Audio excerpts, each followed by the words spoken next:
আসসালামু আলাইকুম। একটা সুসময় চলছে।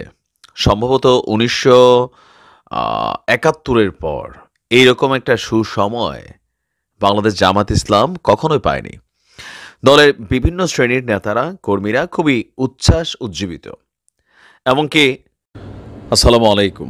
প্রথমত আমার ভিডিওটা যারা দেখছেন সবাই দয়া করে ভিডিওটা শেয়ার করে দিবেন। কারণ আপনার একটা শেয়ারে হয়তোবা কিছু মানুষের জীবন বাঁচলেও বেঁচে যেতে পারে। আসসালামু আলাইকুম প্রিয় দর্শক শ্রোতা, জামাতের আমির সবাইকে ঘুম পাড়িয়ে দিয়ে ডক্টর ইউনূসের সাথে পার্সোনাল বৈঠকে যা হাতিয়ে নিলেন, এইভাবে নিউজ প্রকাশিত হচ্ছে অনেক জায়গায়। ঘটনা কতটা সত্য, এই মিটিংটি কি কারণে হয়েছে গোপনে অনেকে বলে থাকেন ডক্টর ইউনূস, এবং সেটি প্রকাশ্যে এসেছে।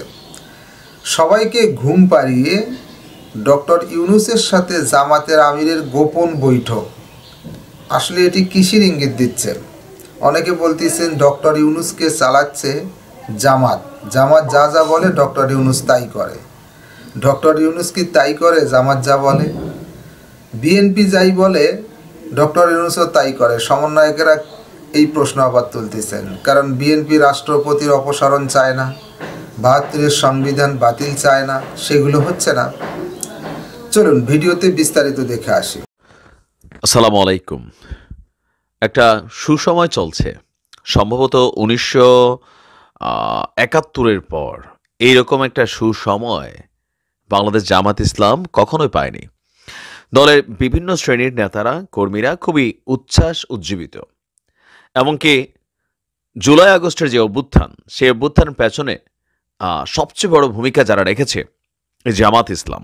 কারণ আমরা এখন যখন বাংলাদেশের বিভিন্ন ইউনিভার্সিটিগুলোতে, বিশ্ববিদ্যালয়গুলোতে আমরা এই জামাতের বিভিন্ন কমিটি গঠন দেখছি, সেখানে বিভিন্ন জায়গায় যারা একসময় সমন্বয়কের দায়িত্ব পালন করেছে এই সরকার পতনের জন্য, তাদের অনেককে সেখানে ইনক্লুডেড দেখা যাচ্ছে। ইভেন সার্জিসের শিবিরের যেই কর্মী সভা ছিল, সেইখানে গিয়ে শিবিরের প্রশংসা করা, বা এই সরকার পতনের আগে নাহিদ আসিফদের শিবিরের বিভিন্ন নেতাদের সাথে কমিউনিকেশন, এগুলো কিন্তু এখন ওপেন একটা ইস্যু চলে এসেছে। তো এই যখন অবস্থা, প্রশাসনের বিভিন্ন জায়গায়ও জামাত তাদের অবস্থান সুনিশ্চিত করেছে, এমনও কেউ কেউ বলছেন। আবার বলছেন যে ইসলামী ব্যাংকও জামাতের যেটা মূল একটা কি বলা হয় যে শক্তিশালী অর্থনীতির ভিত্তি, সেটাকেও তারা মোটামুটি নিজেদের কাছে আবার মোটামুটি দখলে নিয়ে গেছেন, বা তারা তাদের কবজা নিয়ে গেছেন, অথবা তাদের ভাষায় যে মায়ের ছেলে মায়ের কাছে ফিরে এসেছে। তো সবকিছু মিলিয়ে ডাক্তার শফিকুর রহমান তার মুগ্ধ বক্তব্যের মাধ্যমে সারা দেশে একটা পজিটিভ ভূমিকা তৈরি করছে। আবার তাদের টিম ABC, কোথাও বৈষম্য বিরোধী, কোথাও মিজানুর রহমান আল আজহারি, সবাই মিলে কাজ করছেন। এর মাঝখানে আরও বড় একটা ঘটনা ঘটে গেছে গতকালকে। দর্শক, জামাতের আমির ডাক্তার শফিকুর রহমান তিনি আমাদের প্রধান উপদেষ্টার সাথে একান্ত বৈঠক করেছেন। এই পর্যন্ত গত ৫-৬ মাসের মধ্যে একান্ত বৈঠক করা কোনো রাজনৈতিক দলের সাথে আমরা এরকম নিউজ গণমাধ্যমে দেখিনি।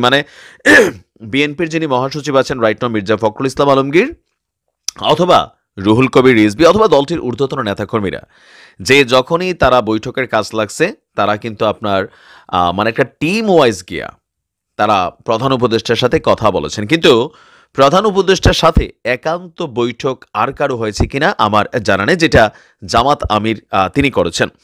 গণমাধ্যমে বিষয়টা গতকালকে প্রকাশিত হবার পরেই এটা নিয়েও নানান আলোচনা হয়েছে যে এই সরকার বরাবরই জামাত বেসিস অথবা জামাতের সমর্থক সরকার, এই ধরনের একটা অভিযোগ কিন্তু বিভিন্ন মানুষ করে থাকে। বাংলাদেশ জামাত ইসলামের আমির ডাক্তার শফিকুর রহমান ডক্টর মোহাম্মদ ইউনূসের সাথে রাষ্ট্রীয় অতিথি ভবন যমুনায় সাক্ষাৎকার করেছেন, একান্ত সাক্ষাৎ করেছেন। এই সময় সৌহার্দ্যপূর্ণ পরিবেশে দুজনের মধ্যে নির্বাচন, দুর্নীতি এবং অর্থনীতি সহ বিভিন্ন বিষয়ে সংস্কার ও জাতীয় ঐকমত্য গড়ে তোলার লক্ষ্যে কি কি করণীয় তা নিয়ে আলোচনা হয়। রাজধানীর ফরেন সার্ভিস একাডেমিতে আয়োজিত এক প্রেস ব্রিফিংয়ে গতকালকে যখন প্রেস সচিব শফিকুল ইসলাম আলম তিনি এর তথ্য দিয়েছেন, তখনই সবার কাছে বিষয়টা নিয়ে একটু রহস্যের দানা বাঁধছে।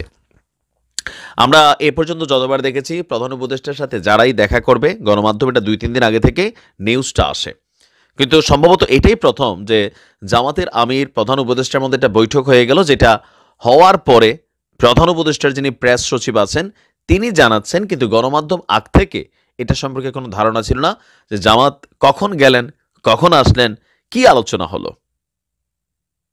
একটা প্রশ্ন তো আছে। তো নিশ্চয়ই নির্বাচন ইস্যুতে আলোচনা হয়েছে, কারণ নির্বাচন ইস্যুতে বিএনপির অবস্থান আপনারা মোটামুটি বুঝতেই পারছেন, যেভাবে সোজা সাপটা বা ঘুরে পেছায় কথা আসতেছে।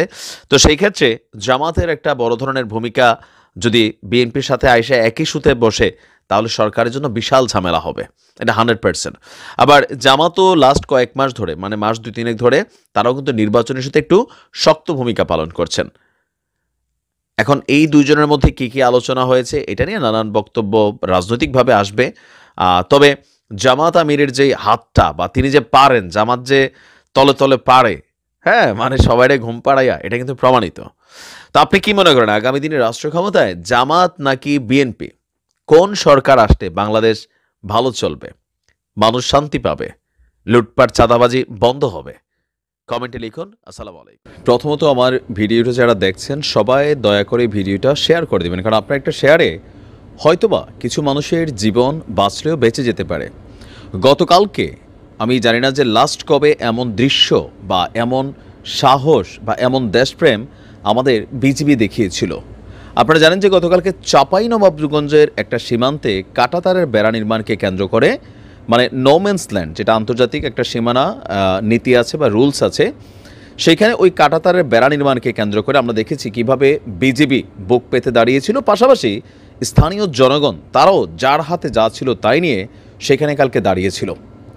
তখনই আমি গতকালকে বলছিলাম যে ভাই, এই ঘটনাটার ঝাল কিন্তু বিএসএফ তুলবে, আমাদেরকে সতর্ক থাকতে হবে। বিশেষ করে যারা ভারতে বিভিন্ন সময় প্রবেশ করেন, যে কোনো কাজে, অবৈধ কাজে বৈধ কাজে ভারতের সীমানা পার হন, আপনারা দয়া করে আগামী 1 সপ্তাহ কোনো জায়গাতে যাইয়েন না, 2 দিন উপোস থাকেন, কারণ জীবনটা হারাবেন। যা বলছিলাম ঠিক তাই ঘটে গেল।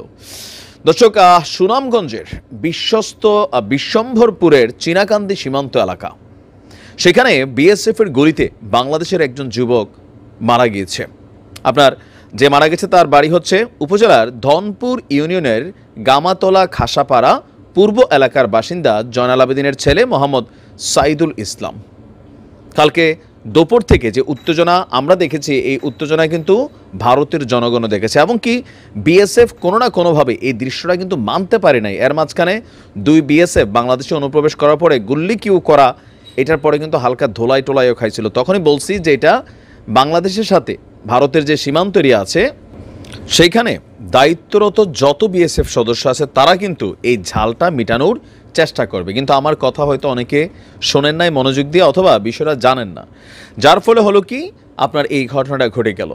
সুনামগঞ্জ ব্যাটালিয়ন 28 বিজিবি বলছে মাসিমপুর বিওপি এবং প্রতিপক্ষ 193 বিএসএফ ব্যাটালিয়নের করাইগড়া ক্যাম্পের দায়িত্বপূর্ণ সীমান্ত পিলার 1209 এমপির কাছে প্রবেশ করেছিল বাংলাদেশি যুবক।